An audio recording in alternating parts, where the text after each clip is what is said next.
Movie start होती है और हमें एलिट नाम के एक आदमी को दिखाया जाता है जो कि मरे हुए लोगों का फ्यूनरल तैयार करने का काम करता है, जिससे वो अपने अंतिम संस्कार पर खूबसूरत दिखाई दे सके। अब एलिट डेड बॉडी को तैयार करने के बाद अपना कैमरा उठाता है और उसकी एक पिक्चर क्लिक करता है। इसके बाद सीन चेंज होता है। अब हमें पॉल और एना नाम के एक कपल को दिखाया जाता है जो कि एक दूसरे के साथ लिविंग में है और यहाँ पर वो एंजॉय कर रहे होते हैं। यहाँ पर पॉल को तो काफी मजा आ रहा था, लेकिन एना इस चीज में बिल्कुल भी एंजॉय नहीं कर रही होती है। अब पॉल उससे पूछता है कि आखिर तुम्हें हुआ क्या है, लेकिन वो उसकी इस बात का कोई भी जवाब नहीं देती है और रेडी होकर प्राइमरी स्कूल चली जाती है जहाँ पर वो एक टीचर है। यहाँ पर एक स्टूडेंट को दिखाया जाता है जिसका नाम जैक होता है और एना जैक को काफी अच्छा स्टूडेंट मानती है। अब स्कूल के बाद एना को अपने पियानो टीचर के फ्यूनरल में जाना था, इसलिए वो निकल जाती है, लेकिन तभी उसे कुछ अजीब सा महसूस होता है जिस पर वो ध्यान नहीं देती है और चली जाती है। अब बाहर जाने पर एना को जैक मिलता है। वो उसे घर छोड़ने के लिए कहती है, लेकिन जैक उससे कहता है कि मेरी मॉम यहाँ पर आने वाली है।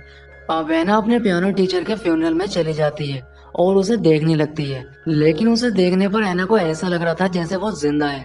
दरअसल उसे एलिट ने ही तैयार किया होता है और यहाँ पर एलिट भी होता है जो कि एना को देख रहा होता है। इसके बाद हमें पॉल को दिखाया जाता है जो कि एना का वेट कर रहा होता है और उसके हाथ में एक रिंग होती है।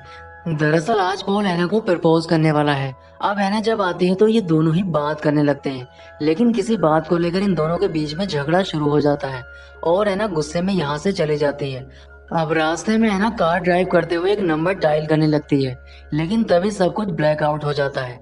इसके बाद हमें एलिट को दिखाया जाता है जो कि एक डेड बॉडी के पास आता है और उसे इस डेड बॉडी को फ्यूनरल के लिए तैयार करना है और ये बॉडी किसी और की नहीं बल्कि एना की होती है। दरअसल एना का एक्सीडेंट हो चुका है और वो मर चुकी है। इसके बाद एलिट कैंची को लेकर एना ने जो ब्लैक कपड़े पहने थे उनको काटने लगता है, जिसके अंदर एना ने रेड टॉप पहन रखा था।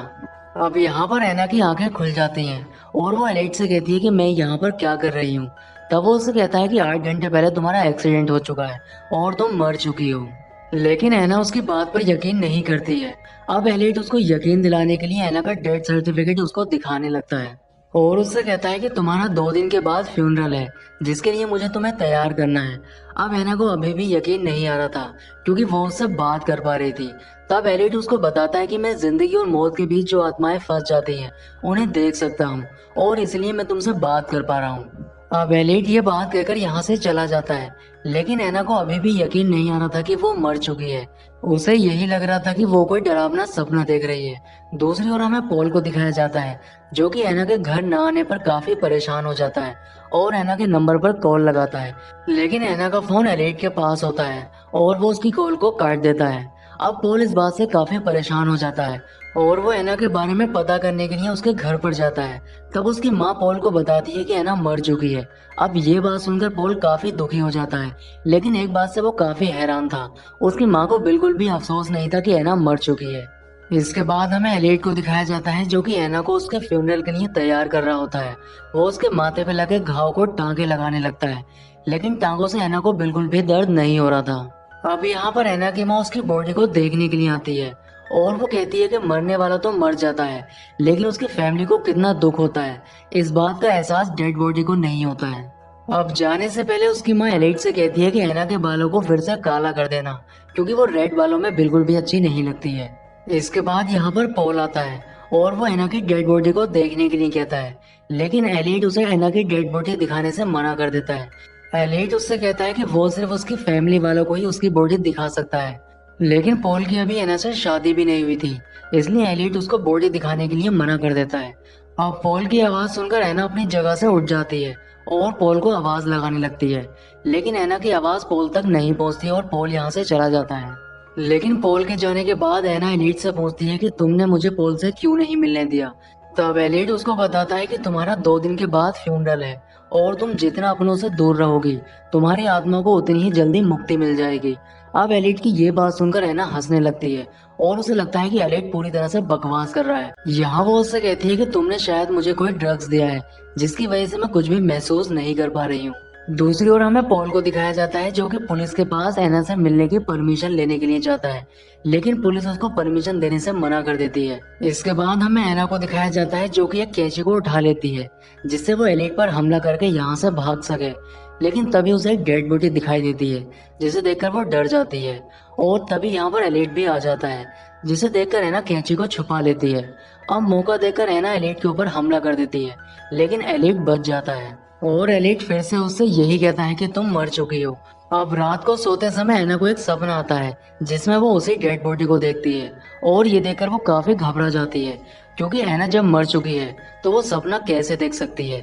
इससे वो काफी परेशान हो जाती है और सामान को फेंकने लगती है। इसके बाद हम देखते हैं कि एलिट को किसी काम से बाहर जाना था और वो बाहर चला जाता है, लेकिन एना के हाथ फ्यूनरल रूम की चाबी लग जाती है, जिससे वो रूम को खोलने के बाद एलिट के ऑफिस में पहुंचती है।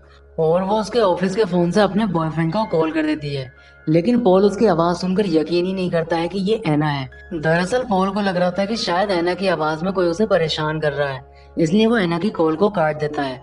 अब इस बात से एना को काफी गुस्सा आता है, लेकिन तभी यहाँ पर एलिट भी आ जाता है। अब एलिट एना को एक आईना दिखाकर उससे कहता है कि देखो तुम मर चुकी हो और तुम्हें सब कुछ भूलकर अपनी मौत को एक्सेप्ट कर लेना चाहिए। लेकिन एना जब उस आईने के सामने सांस लेती है तब उसकी भाप आईने पर जम जाती है, लेकिन इससे पहले एना का उस पर ध्यान जाता एलिट उसे पहले ही साफ कर देता है। अब यहाँ पर एना का फेवरेट स्टूडेंट जैक भी होता है, जो कि एलिट के साथ एना को देख लेता है। अब एना भी ये मान चुकी थी कि वो मर चुकी है, इसलिए वो एलिट के साथ कोऑपरेट करने लगती है। अब एलिट उसके रेड बालों को काला करने लगता है। नैना जब सो रही होती है तब उसे पॉल का सपना आता है, लेकिन जब वो आंखें खोलकर देखती है तब यहाँ पर एलिट होता है, जो कि एक पुलिस वाले के भाई की बॉडी को फ्यूनरल के लिए तैयार कर रहा होता है। यहाँ पर नैना जब एलिट से पूछती है कि क्या मेरे मरने के बाद मेरी माँ रोई थी, तब एलिट उससे मना कर देता है। दरअसल एलिट सच बोल रहा था, लेकिन नैना जब पूछती है कि क्या पॉल रोया था, तब वो उसे झूठ बोल देता है, जबकि उसके मरने का सबसे ज्यादा दुख पॉल को ही था। अब एलिट की ये बातें सुनकर एना दुखी हो जाती है। दूसरी ओर हमें पॉल को दिखाया जाता है, जो कि स्कूल में एना के सामान को लेने के लिए गया होता है। यहाँ पर उसे जैक मिलता है और वो पॉल से कहता है कि उसने एना को रेड ड्रेस में एलिट के साथ देखा है। इस पर पॉल को गुस्सा आता है और वो उसके थप्पड़ मार देता है, लेकिन बाद में उसे अफसोस भी होता है। इसके बाद हमें एलिट को दिखाया जाता है, जिसके पास एक पुलिस वाला अपने भाई की डेड बॉडी को लेने के लिए आया होता है।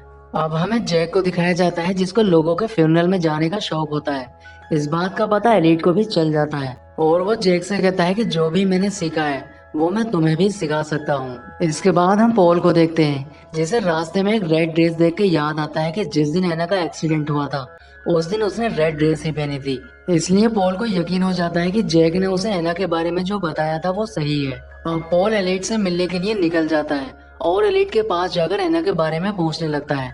तब एलिट उससे कहता है कि तुम्हें छोटे से बच्चे की बात का यकीन नहीं करना चाहिए, लेकिन पॉल एलिट की सच्चाई जान चुका था और वो एना से मिलने की जिद करता है। तब एलिट उसे पुलिस की धमकी देता है, जिससे पॉल को यहाँ से जाना पड़ता है। अब पॉल पुलिस के पास पहुँचता है और सारी बात बताने लगता है। यहाँ पर पॉल उस पुलिस वाले से कहता है कि शायद एलिट एना को कोई ड्रग्स दे रहा है, जिससे वो कुछ नहीं कर पा रही है। तब एक दूसरा पुलिस वाला उसकी बात से सहमत होता है और वो कहता है कि हाइड्रोनियम ब्रोमाइड की सहायता से किसी को भी डेड बॉडी बनाया जा सकता है, लेकिन पॉल के पास कोई भी सबूत नहीं होते हैं, जिससे पुलिस उसकी मदद करने के लिए मना कर देती है। अब एलिट एना को उसके फ्यूनरल के लिए तैयार कर रहा होता है और वो उससे बातें भी कर रहा होता है। यहाँ पर एलिट उससे पूछता है कि तुम्हें अपनी लाइफ में क्या चाहिए था। तब एना उससे कहती है कि मैं बस खुश रहना चाहती थी और लाइफ में किसी से प्यार नहीं करना चाहती थी, क्योंकि प्यार हमेशा दुख देता है। दरअसल एलिट ने जो पॉल के बारे में उससे झूठ कहा था, उससे एना काफी दुखी होती है। अब एलिट एना को एक ड्रग्स देने लगता है। दरअसल ये वही ड्रग्स होता है जिसके बारे में उस पुलिस वाले ने पॉल को बताया था, और ये ड्रग्स एलिट एना को तब से दे रहा होता है जब से वो एक्सीडेंट होकर उसके पास आई है। अब रेडी होने के बाद एना एलिट से आखिरी बार अपने आप को आईने में देखने के लिए कहती है। अब एलिट उसको आईना दे देता है, जिससे वो अपने आप को आईने में देखने लगती है, लेकिन तभी उसके सांसों की भाप फिर से आईने पर जम जाती है, जिसे देखकर वो समझ जाती है कि एलिट उससे झूठ बोल रहा है और वो अभी तक जिंदा है। लेकिन अब काफी देर हो चुकी थी, क्योंकि एलिट उसको वो ड्रग्स दे देता है। इसके बाद एना का फ्यूनरल शुरू हो जाता है और यहाँ पर पॉल एना को एंगेजमेंट रिंग पहनाता है। इसके बाद एना को दफना दिया जाता है, लेकिन एना को होश आ जाता है और वो जिंदा होती है। उसके काफी चिल्लाने के बाद भी उसकी आवाज बाहर तक नहीं आती है। अब ये सभी लोग ड्रिंक कर रहे होते हैं। यहाँ पर शराब के नशे में पॉल एलिट से कहता है कि मैं जानता हूँ कि एना जिंदा है। अब एलिट उससे कहता है कि हाँ एना जिंदा है और तुम्हें अपना टाइम बर्बाद ना करते हुए एना को बचाना चाहिए। अब पोल एना को बचाने के लिए कब्रिस्तान की तरफ निकल जाता है, लेकिन तभी उसकी आंखों पर एक लाइट पड़ती है और ये सीन यहीं पर खत्म हो जाता है। अब पोल देखता है कि वो कब्रिस्तान पहुंच चुका है और उसने एना को बचा लिया है, जबकि ऐसा नहीं होता है, बल्कि पोल का एक्सीडेंट हो चुका है और वो एलिट के पास होता है और यहाँ पर एलिट उसे बताता है कि वो मर चुका है। अब एलिट पोल के साथ भी वही सब करने वाला था जो उसने एना के साथ किया होता है। दरअसल एलिट एक साइको किलर होता है जिसे जिंदा लोगों को मारने में मजा आता है। यहाँ उसके साथ एना का स्टूडेंट जैक भी होता है जिसे एलिट ये सब सिखा रहा होता है। और इसी सीन के साथ मूवी का एंड हो जाता है। दोस्तों वीडियो अच्छा लगा है तो लाइक जरूर करें और इसके साथ ही चैनल को सब्सक्राइब करें। तो मैं आपसे मिलता हूँ किसी नेक्स्ट वीडियो में।